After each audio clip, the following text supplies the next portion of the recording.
श्रीकुलदेवी गुप्तरक्षा स्तोत्रम्। नमस्ते गुप्तरूपेण कुलसंरक्षणेश्वरी, भक्तानां वरदा नित्यम् दुर्गां दुष्टविनाशिनी। कुलदोषप्रशमने त्वं शक्तिः परमेश्वरी, गृहशान्तिप्रदात्री च नमो गुप्ते नमोऽस्तु ते। पितृशापहरं देवे ग्रहपीडा प्रणाशिनी, रक्ष मां सर्वदा माता भवदया नमोऽस्तु ते। दुश्चिन्ता दुःस्वप्ननाशे त्वं हि शरणदायिनी, गूढसेव्ये महेशानि कुलदेवी नमोऽस्तु ते। सर्वरोगहरां देवीं सङ्कटत्राणकारिणीं, शुभदां मङ्गलां देवीं नमामि कुलदेव्यताम्। सदा गुप्तगृहस्थायै मातृरूपेण संस्थिताम्, श्रीं ह्रीं क्लीं बीजरूपां ताम् वन्दे भक्तिपरायणाम्। नारीणां कुलरक्षायै नराणां च कृपालुके, गूढमन्त्रजपप्रिया नमस्ते कुलपूजिते। दीनबन्धुं कृपामय्यं दारिद्र्यं हरवल्लभे, त्वमेव मातरं जान्मे रक्ष मां भयतः सदा। गूढपूजा समायुक्ता ये त्वं भक्त्या स्मरन्ति च,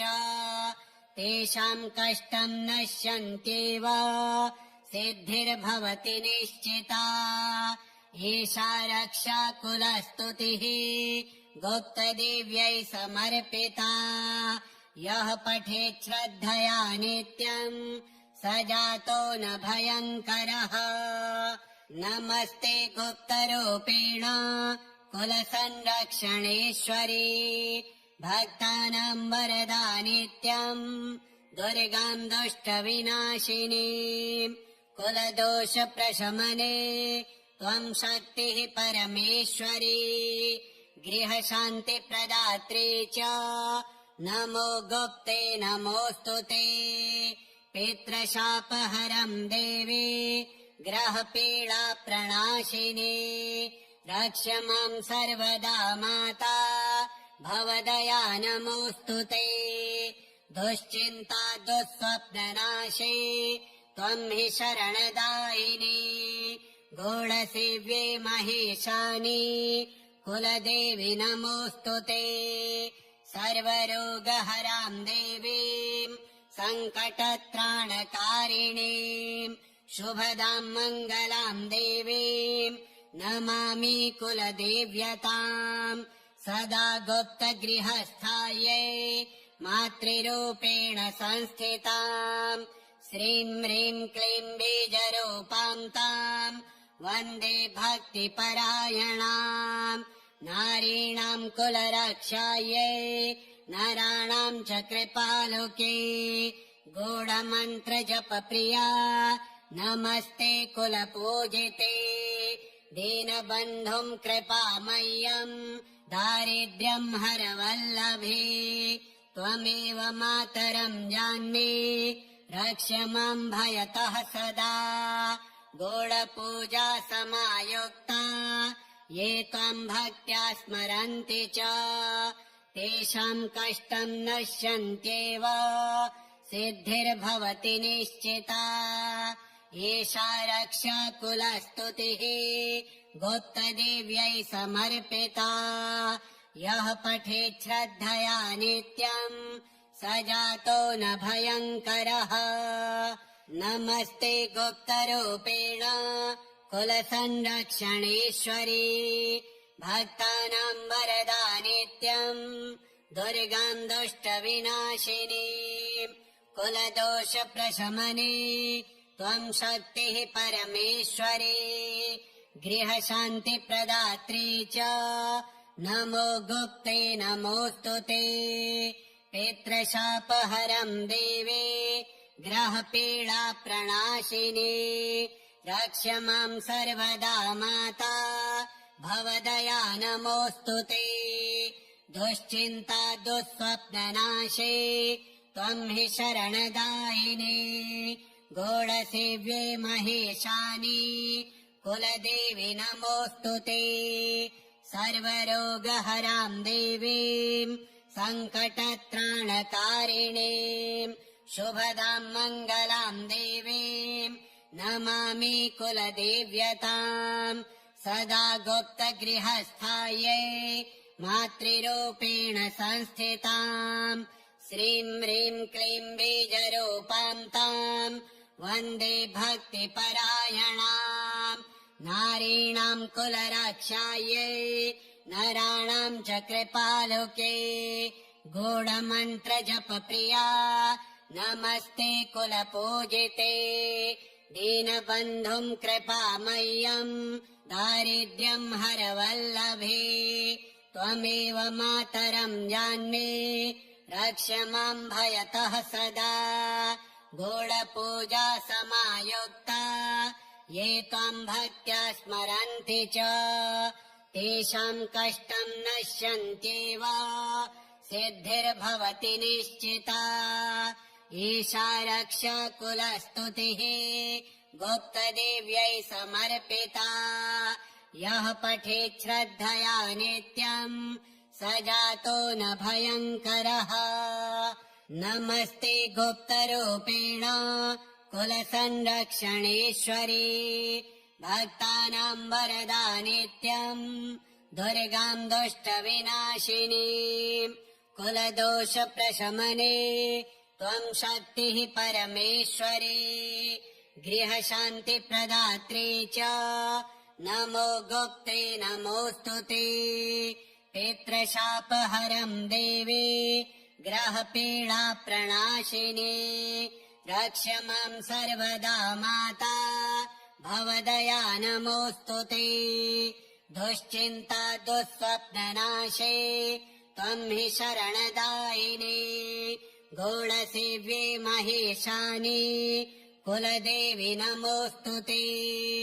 सर्वरोगहरां देवीं सङ्कटत्राणकारिणीं शुभदां मङ्गलां देवीं नमामि कुलदेव्यताम् सदा गुप्तगृहस्थायै मातृरूपेण संस्थिताम् श्रीं ह्रीं क्लीं बीजरूपां ताम् वन्दे भक्तिपरायणाम् नारीणां कुलरक्षायै नराणां च कृपालुके गूढमन्त्रजपप्रिया नमस्ते कुलपूजिते दीनबन्धुं कृपामय्यम् दारिद्र्यं हरवल्लभे त्वमेव मातरं जान्मे रक्ष मां भयतः सदा गूढपूजा समायुक्ता ये त्वां भक्त्या स्मरन्ति च तेषां कष्टं नश्यन्त्येव सिद्धिर्भवति निश्चिता एषा रक्ष कुलस्तुतिः गुप्तदेव्यै समर्पिता यः पठेत् श्रद्धया नित्यम् स जातो न भयङ्करः नमस्ते गुप्तरूपेण कुलसंरक्षणेश्वरी भक्तानां वरदा नित्यम् दुर्गां दुष्टविनाशिनी कुलदोषप्रशमने त्वं शक्तिः परमेश्वरी गृहशान्तिप्रदात्री च नमो गुप्ते नमोऽस्तु ते पितृशापहरं देवे ग्रहपीडा प्रणाशिनी रक्ष मां सर्वदा माता भवदया नमोऽस्तु ते दुश्चिन्ता दुःस्वप्ननाशे त्वं हि शरणदायिनी गौडसेव्ये महेशानि कुलदेवी नमोऽस्तु ते सर्वरोगहरां देवीं सङ्कटत्राणकारिणीं शुभदां मङ्गलां देवीं नमामि कुलदेव्यताम् सदा गुप्तगृहस्थायै मातृरूपेण संस्थिताम् श्रीं ह्रीं क्लीं बीजरूपां ताम् वन्दे भक्तिपरायणाम् नारीणाम् कुलरक्षायै नराणाम् च कृपालुके गूढमन्त्रजपप्रिया नमस्ते कुलपूजिते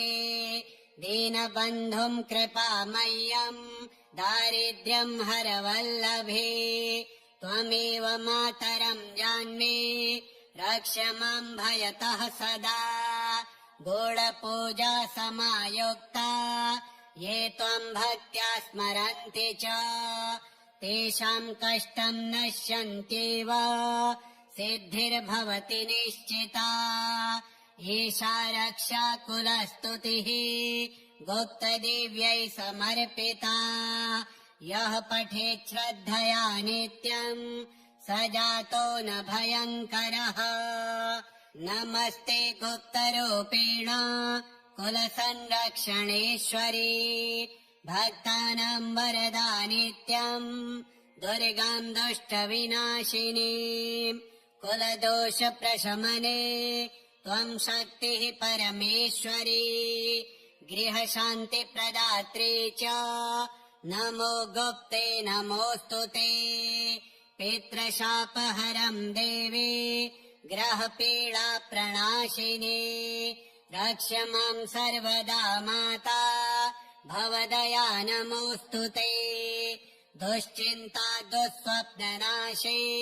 त्वम् हि शरणदायिनी गूढसेव्ये महेशानि कुलदेवी नमोऽस्तु ते सर्वरोगहराम् देवीम् सङ्कटत्राणकारिणीम् शुभदाम् मङ्गलाम् देवीम् नमामि कुलदेव्यताम् सदा गुप्तगृहस्थायै मातृरूपेण संस्थिताम् श्रीं ह्रीं क्लीं बीजरूपां ताम् वन्दे भक्तिपरायणाम् नारीणाम् कुलरक्षायै नराणाम् च कृपालुके गूढमन्त्रजपप्रिया नमस्ते कुलपूजिते दीनबन्धुम् कृपामय्यम् दारिद्र्यम् हरवल्लभे त्वमेव मातरम् जान्मे रक्ष माम् भयतः सदा गूढपूजा समायुक्ता ये त्वम् भक्त्या स्मरन्ति च तेषाम् कष्टम् नश्यन्त्येव सिद्धिर्भवति निश्चिता एषा रक्षा कुलस्तुतिः गुप्तदेव्यै समर्पिता यः पठेत् श्रद्धया नित्यम् स जातो न भयङ्करः नमस्ते गुप्तरूपेण कुलसंरक्षणेश्वरी भक्तानाम् वरदा नित्यम् दुर्गाम् दुष्टविनाशिनी कुलदोषप्रशमने त्वम् शक्तिः परमेश्वरी गृहशान्तिप्रदात्री च नमो गुप्ते नमोऽस्तु ते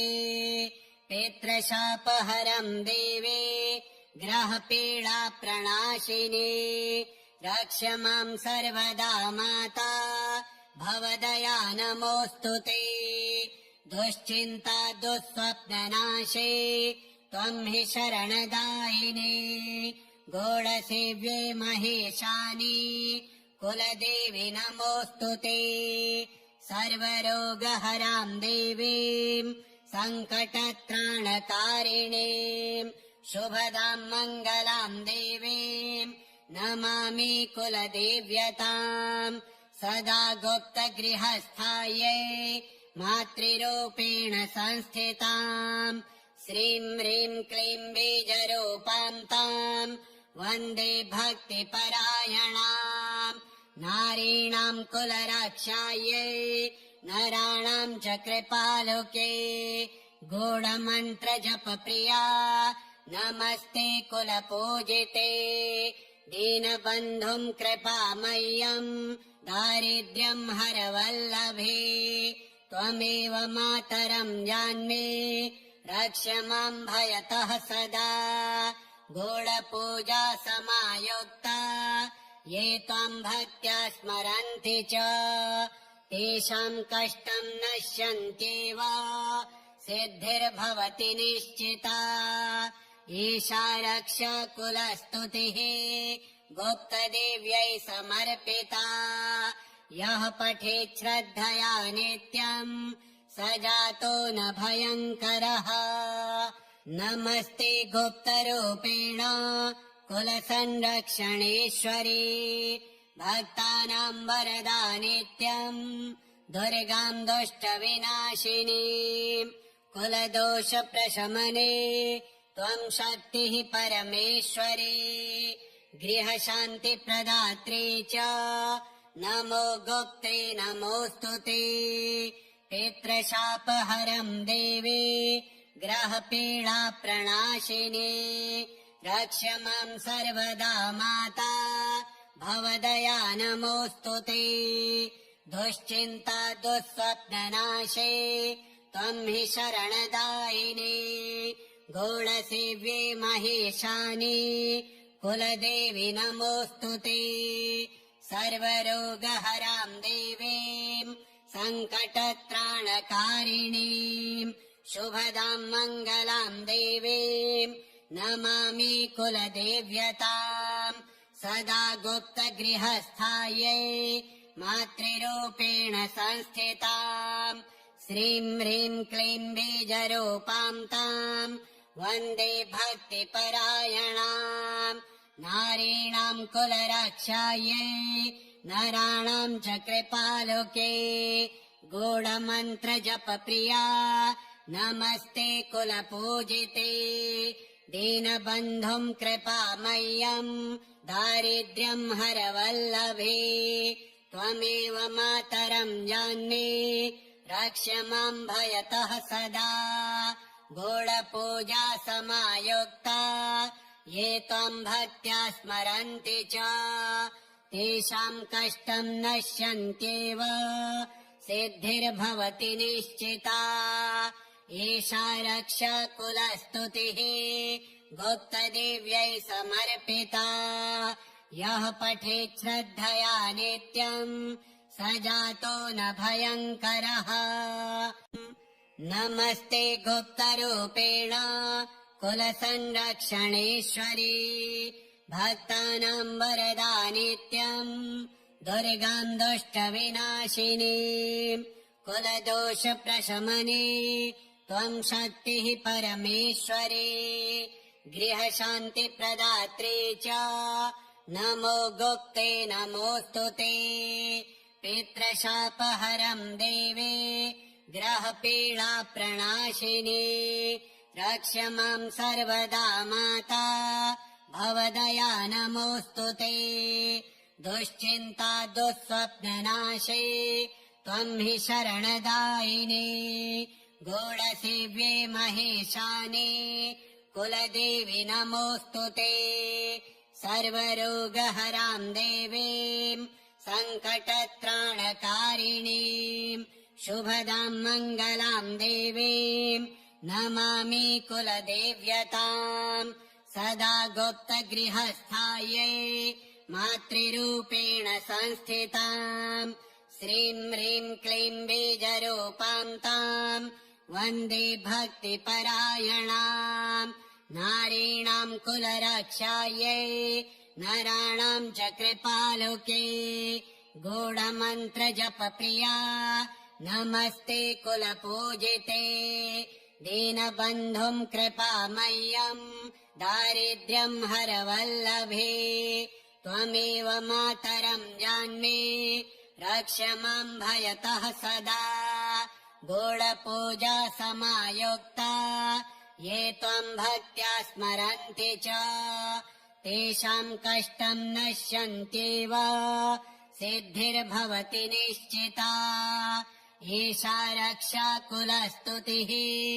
गुप्तदेव्यै समर्पिता यः पठेत् श्रद्धया नित्यम् स जातो न भयङ्करः नमस्ते गुप्तरूपेण कुलसंरक्षणेश्वरी भक्तानां वरदा नित्यम् दुर्गां दुष्टविनाशिनीं कुलदोषप्रशमने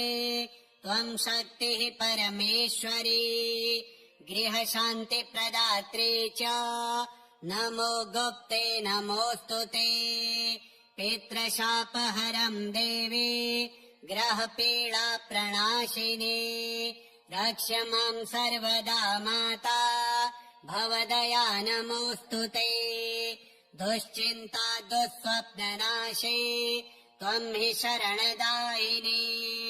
गूढसेव्ये महेशानि कुलदेवी नमोऽस्तु ते सर्वरोगहरां देवीं सङ्कटत्राणकारिणीं शुभदां मङ्गलां देवीं नमामि कुलदेव्यताम् सदा गुप्तगृहस्थायै मातृरूपेण संस्थिताम् श्रीं ह्रीं क्लीं बीजरूपां ताम् वन्दे भक्तिपरायणाम्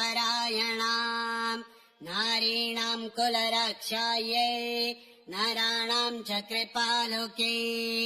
गूढमन्त्रजपप्रिया नमस्ते कुलपूजिते दीनबन्धुं कृपामय्यम् दारिद्र्यं हरवल्लभे त्वमेव मातरं जान्मि रक्ष मां भयतः सदा गूढपूजा समायुक्ता ये त्वां भक्त्या स्मरन्ति च तेषां कष्टं नश्यन्त्येव सिद्धिर्भवति निश्चिता एषा रक्षा कुलस्तुतिः गुप्तदेव्यै समर्पिता यः पठेत् श्रद्धया नित्यम् स जातो न भयङ्करः नमस्ते गुप्तरूपेण कुलसंरक्षणेश्वरी भक्तानां वरदा नित्यम् दुर्गां दुष्टविनाशिनी कुलदोषप्रशमने त्वं शक्तिः परमेश्वरी गृहशान्तिप्रदात्री च नमो गुप्ते नमोऽस्तु ते पितृशापहरं देवे ग्रहपीडाप्रणाशिनी रक्ष मां सर्वदा माता भवदया नमोऽस्तु ते दुश्चिन्ता दुःस्वप्ननाशे त्वं हि शरणदायिनी गूढसेव्ये महेशानि कुलदेवी नमोऽस्तु ते सर्वरोगहरां देवीं सङ्कटत्राणकारिणीं शुभदां मङ्गलां देवीं नमामि कुलदेव्यताम् सदा गुप्तगृहस्थायै मातृरूपेण संस्थिताम् श्रीं ह्रीं क्लीं बीजरूपां ताम् वन्दे भक्तिपरायणाम् नारीणां कुलरक्षायै नराणां च कृपालुके गूढमन्त्रजपप्रिया नमस्ते कुलपूजिते दीनबन्धुं कृपामय्यम् दारिद्र्यं हरवल्लभे त्वमेव मातरं जान्मि रक्ष मां भयतः सदा गूढपूजा समायुक्ता ये त्वां भक्त्या स्मरन्ति च तेषां कष्टं नश्यन्त्येव सिद्धिर्भवति निश्चिता एषा रक्षा कुलस्तुतिः गुप्तदेव्यै समर्पिता यः पठेत् श्रद्धया नित्यम् स जातो न भयङ्करः नमस्ते गुप्तरूपेण कुलसंरक्षणेश्वरी भक्तानां वरदा नित्यम् दुर्गां दुष्टविनाशिनीं कुलदोषप्रशमने त्वं शक्तिः परमेश्वरी गृहशान्तिप्रदात्री च नमो गुप्ते नमोऽस्तु ते पितृशापहरं देवी ग्रहपीडाप्रणाशिनी रक्ष मां सर्वदा माता भवदया नमोऽस्तु ते दुश्चिन्ता दुःस्वप्ननाशे त्वं हि शरणदायिनी गौडसेव्ये महेशानि कुलदेवि नमोऽस्तु ते सर्वरोगहरां देवीं सङ्कटत्राणकारिणीं शुभदां मङ्गलां देवीं नमामि कुलदेव्यताम् सदा गुप्तगृहस्थायै मातृरूपेण संस्थिताम् श्रीं ह्रीं क्लीं बीजरूपां ताम् वन्दे भक्तिपरायणाम् नारीणां कुलरक्षायै नराणां च कृपालुके गूढमन्त्रजपप्रिया नमस्ते कुलपूजिते दीनबन्धुं कृपामय्यं दारिद्र्यं हरवल्लभे त्वमेव मातरं जान्ये रक्ष मां भयतः सदा गूढपूजा समायुक्ता ये त्वं भक्त्या स्मरन्ति च तेषां कष्टं नश्यन्त्येव सिद्धिर्भवति निश्चिता एषा रक्षा कुलस्तुतिः गुप्तदेव्यै समर्पिता यः पठेत् श्रद्धया नित्यं स जातो न भयङ्करः।